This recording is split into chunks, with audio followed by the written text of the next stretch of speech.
Yeah. So this leads me finally to the fifth critical choice, because for me, it was a 25-year journey from the first choice I made of picking up the phone to finally the fifth critical choice was to choose to embrace my boundless capacity to love, to give all of my love as a verb, the manifestation of love as an action, and to receive what you were talking about, receive someone else's love that they have for me. So I just want to talk and get your perspective here a little bit about the idea of boundless love, giving love, the verb. Is there a time in which that you can reflect on and say, I gave all of my love and this is what it felt like? No withholding, no guarding. This entire journey of Live Big has been that experience for me. I've given everything that I have to give to get us to this point today.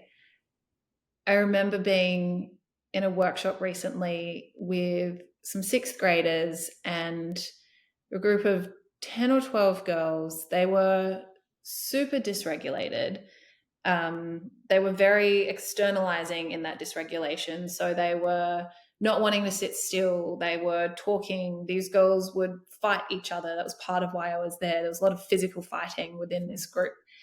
And I was talking through this idea of confidence, and one of them sniggers and turns to a friend and goes, and I hope it's okay that I say this on your podcast. Yeah. She goes, oh, this bitch archaic. And I remember my first thought being like, archaic, that's a really interesting use of the word archaic. Yes. I was kind of like, oh, haven't heard that word before. Okay. Yeah. And I remember feeling, it doesn't matter who's laughing at you. If you're standing in front of a group of people, it doesn't matter if they are 3 years old, 30 years old, 60 years old, like you feel in your body this, oh, I'm not being accepted here. I don't belong here. And you have that instant reaction of challenge. And so I was faced with that choice of, what do I do here? Like, I don't want to discipline her. That doesn't feel right. The rest of the group is like laughing at me. And I took a breath and I remember being like, this is her experience. She needs to challenge me. She has learned to challenge me as a part of her survival behavior. I have complete love and respect for that. So in that moment, I just looked at her and I was like, I don't think it's archaic. Let's talk about it a little bit. And I remember seeing her face of like, oh, she wasn't expecting to be accepted in that moment by me. She wasn't expecting to be valuable and contributing to the group in that moment. She was expecting to disrupt it and probably to be sent out or to be told off or whatever.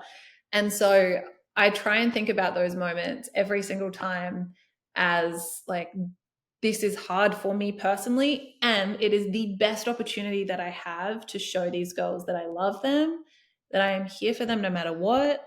They can push me in all different kinds of ways. They do, and I'm going to have my own reaction to it, but I will work through that and show them that they are welcome in this community and that they matter and that everything they say and do is important. And so we have our mindsets that we go in with to all of our workshops, but the biggest one is like, she is right where she needs to be and it's welcome here. And we are just so glad to have her here. That is a beautiful story that clearly articulates the manifestation of giving love. Yeah. In that moment. Because people ask a lot, like, what does it mean? What does it mean to give love? And I think it manifests itself differently for different people in different ways in different environments. So if just one more person in her life, showed up with the intent, and I don't want to just focus on her, but if us as human beings, if we just showed up with the intent in this interaction to give and to receive. Yes. And to receive love, right? She had to receive it. And she chose in that moment to receive what you gave her. And that is the power of that moment. You chose to give, she chose to receive. And then it probably changed the whole dynamic of the experience. Yeah. And I believe with my whole heart, that each of us and every single person that you interact with around your world and around my world, we each can achieve enduring success and fuel the success of others when we choose to give and to receive. And Lex, thank you for just choosing to give with me today and always receiving, and the work that you are doing. Before we wrap up, because I totally kept you way longer than I said I was going to, is there one more thing or one message or one little nugget that you would share? If you have a child in your life, tell them that you love them. And obviously not obviously, but do that for your own kids, but even if they're not your kids and you know they're struggling, or you know that maybe they need a little bit of support, like, make sure you leave that interaction with them knowing that they matter and that they are loved. We can all do that. Yes.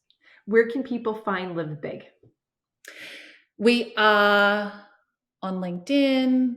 Our website is a little bit of a different one. Maybe we need to change this, but it's livebig.community. Yes. Right now it's livebig.community. livebig.community. You can reach out directly to me. You can reach out directly to my business partner, Brian Miller. We will talk about this stuff all day long with anybody. So whomever you are, we are always down to have a conversation with you. So connect. Would love to chat. Thank you for joining me for our Choose and Become interview series. You could find this episode and others at trishkendall.com. Just go to trishkendall.com/choose-become-interview-series.